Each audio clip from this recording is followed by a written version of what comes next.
More demands today from World Vision, Father Frank Brennan, a man I respect, others that we take in 20,000 more Afghan refugees, people fleeing the Taliban. Now, I've said before, my problems with that kind of proposal, so many people, so soon, from a war zone, third world country, Muslim nation, past history tells us that is not as easy as people think. But I understand the argument because, of course, you know, the Taliban, the media agrees, is awful, is shocking, is medieval, barbaric, hateful. And by Western standards, totally correct, they are. But maybe not by other standards, including the standards of others who have now made their homes here and in Britain. In Britain, the BBC interviewed a scholar, Kola Hassan, from the Islamic Sharia Council of the UK, a top Muslim body, and she made very clear that the rise of the Taliban was not bad news at all to her or Muslims she knew. Every single person that I know as a Muslim, whether on social media, I don't know privately, personally, but I know them on social media, or as friends, whatever, are celebrating and saying, give them a chance.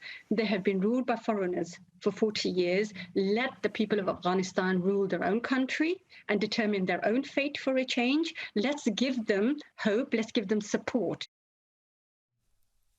Now, in fairness, I should say that other Muslims strongly disagree with her, are appalled that Britain's state broadcaster gave a platform to a Taliban apologist. And here, too, I've heard many Afghan women particularly say they're absolutely appalled by the Taliban. They want no part of it. But that said, I think it would be very wrong, very naive to dismiss what Kola Hassan has said.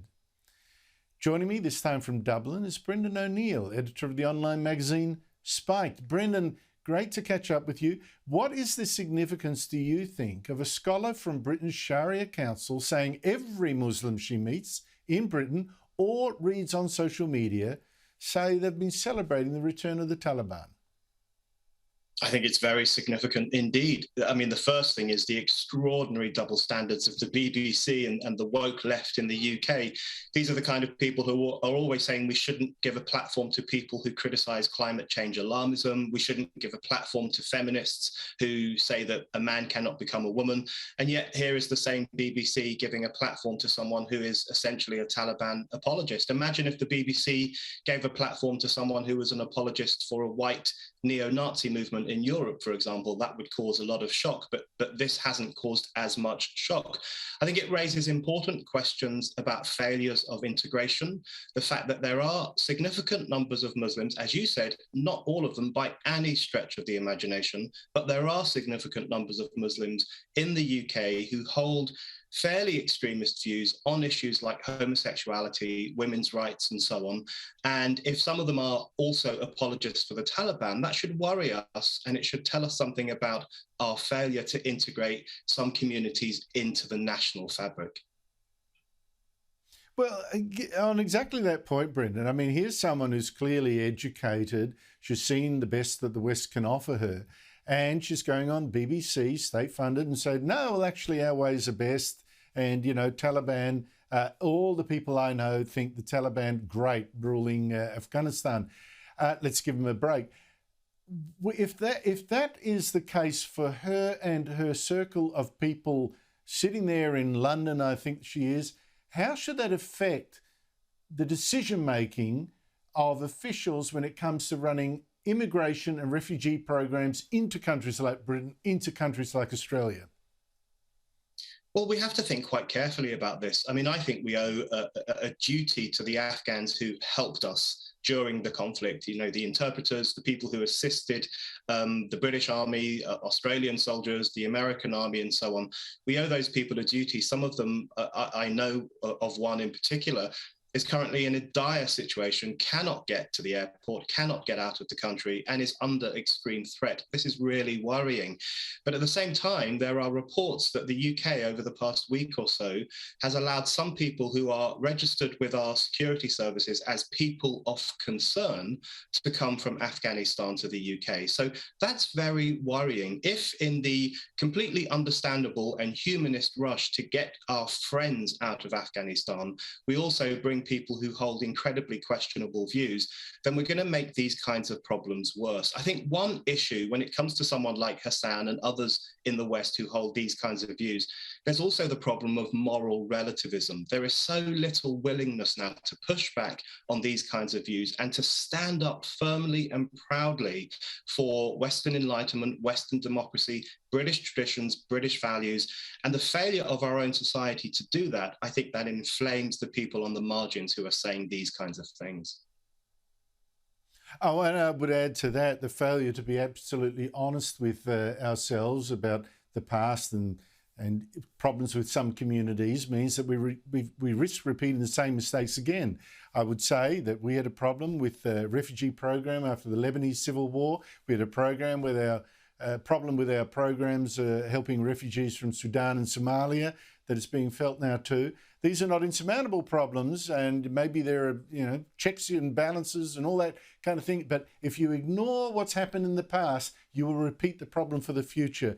But Brendan, I want to switch topics. I see sad stories in the media here and over your way about the harsh decision by a website called OnlyFans to ban its content creators. We used to call them pornographers, but they're now content creators.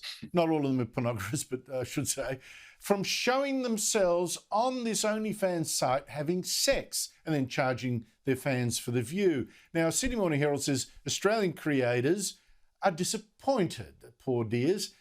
Former V8 supercars driver Renee Gracie is one of our most successful OnlyFans stars. This is a poor business decision because she's made nearly $4 million from the site after paying her boyfriend to have sex with her on camera. And in Britain, your BBC reports that other content creators think it's a kick in the teeth, robbing them of a safe space because the English collective of prostitutes says women will now be forced to work in the streets, much more dangerous. Brendan, are you sharing this anger at OnlyFans forcing its prudish, outlandish values on these poor people by saying that nudity is fine but sex is not? No, I'm not going to mourn the demise of OnlyFans if that's what happens. I'm not going to mourn that at all. I think it's an outrageous phenomenon. And the normalisation of pornography, just mentioned moral relativism earlier on, the normalisation of pornography, the industrialisation of pornography, I think are very serious problems in our society. And the fact that people now think it is perfectly normal to take off their clothes and have sexual intercourse in front of their webcam for strangers on the internet at whatever it is, $50 a time, that is just extraordinary. And one thing that really strikes me is the lack of shame, or the lack even of wanting to defend your own privacy. The fact that people are being cajoled and invited to give up everything for viewers to show their intimate lives, their private lives, their sex lives. This is not a healthy environment to live in. And normalising porn, I think, is going to screw up a lot of young people's views of other people, relationships, sex, and so on. So the pushback against this normalisation of porn, I think, is actually incredibly important. Yeah, it's interesting that this moral standards and being driven not initially, not on the front lines by moral crusaders and the Mary Whitehouses of today, or not by churches, but actually by credit card companies. It's like accountant driven, They're scared of being sued, of course, for helping the OnlyFans business model. Like someone might say, how dare, child pornography or whatever. So they've put pressure on OnlyFans. But what do you make of this thing where you now got credit card companies being moral arbiters? Well, there's a worrying aspect to that, of course, because credit card companies have not only pushed back against OnlyFans and the explicit porn on the website, but also they've used their clout to prevent controversial speakers from being funded online, and the alt-right, for example, and of course the alt-right can encompass lots of different kinds of people. They've also used their clout to try and starve those people of funds as well. So there's a censorious dynamic to this, which is not very good. But at the same time, as you say, it's not a moral mission on the part of credit card companies. It is about covering their backsides. It is about reputation protection. The problem is the absence of any serious moral critique off the normalization of porn. It's not coming from many in the church. It's not coming from many in society. Feminists are saying some things about it, but there is a lack of a serious moral criticism of the idea that it is perfectly normal to display your sex life to strangers for money. And making a moral criticism of that and a moral defense of privacy and love and romance, I actually think that's really important right now. Yes, but I think it points to the fact that a lot of church leaders have been beaten to a pulp and been intimidated and won't say boo to a goose now, particularly after the child sex scandals. Brendan O'Neill, thank you so much indeed for your time.